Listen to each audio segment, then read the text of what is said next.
Did you know that if someone falls into an active volcano, their body disappears within seconds without a trace? Now, what if, instead of a person, we dumped all the trash on the planet there? Would it be the end of pollution? Or the beginning of a global catastrophe?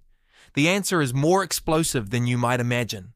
And before this video ends, you'll understand why this idea almost became reality in 2002. And how it could destroy the planet from the inside out.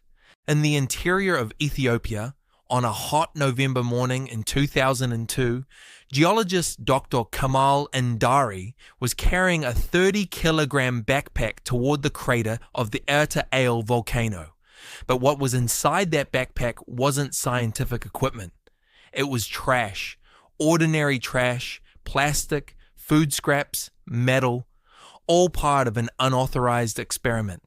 Kamal wanted to answer a question that had haunted him since childhood.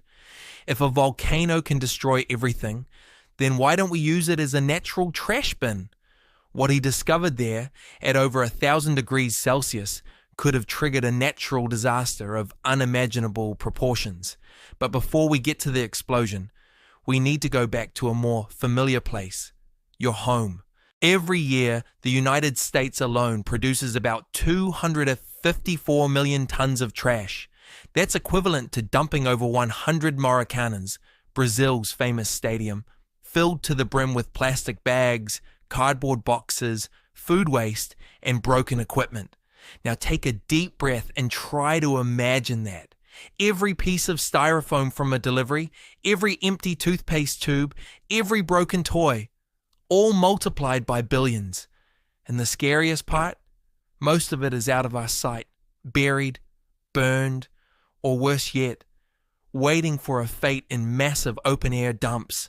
The planet is running out of space, and not just physical space, but the limit of our ability to handle it. The ocean's patience has run out. The soil is saturated. The sky is no longer clean. So, naturally, the question arises like a magical idea. What if we simply threw it all into a volcano? It doesn't seem so absurd at first glance. After all, lava melts almost everything, and in the blink of an eye. Just imagine a system of autonomous drones, GPS guided, flying over isolated mountains, each carrying tons of packed waste.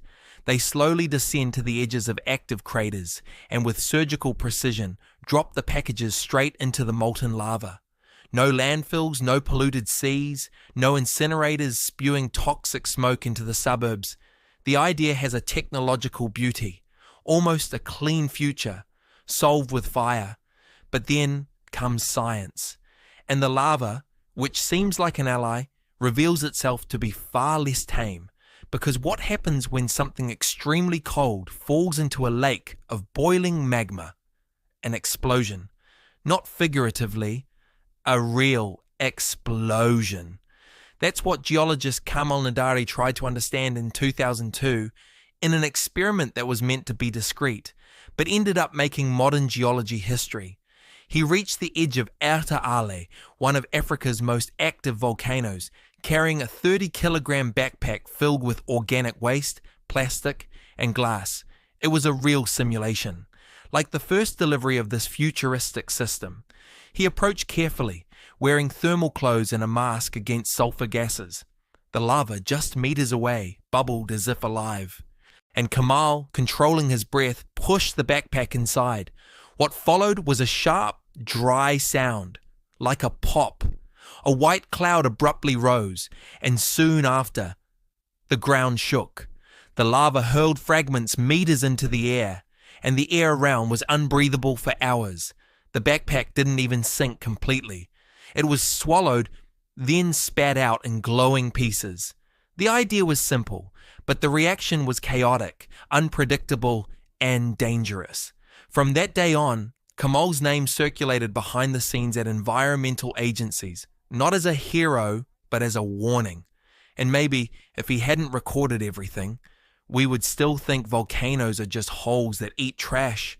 According to volcanologist Dr. Helena Corso from the University of Naples, the contact between a coal body and a lava surface causes the sudden release of acidic gases and steam.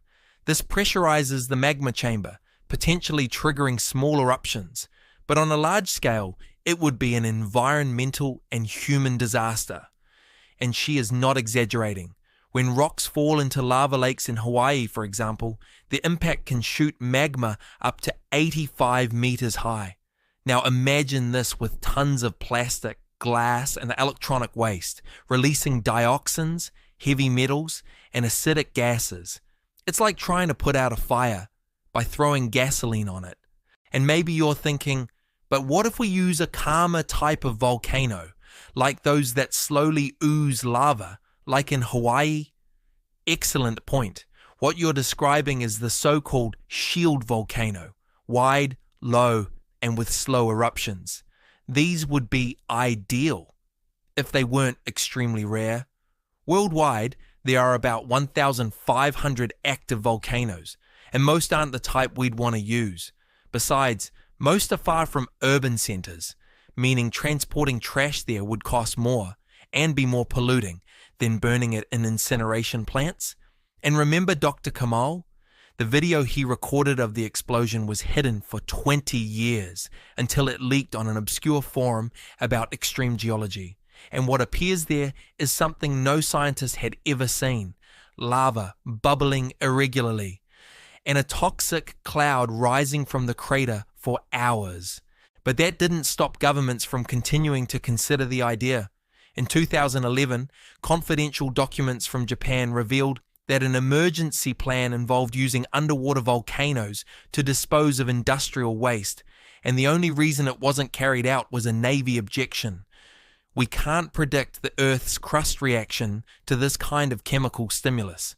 In other words, we could accidentally trigger a chain of interconnected eruptions, starting in the Pacific Ocean and ending, or not, at the planet's most sensitive seismic zones. And worse, this idea hasn't been completely discarded yet. But what if the solution isn't to stop throwing trash into volcanoes, but to throw trash into space? Sounds absurd. In the next episode, you'll understand why this is already being done in secret, and what the risk would be of turning outer space into our new landfill. But beware, not everything that disappears truly vanishes.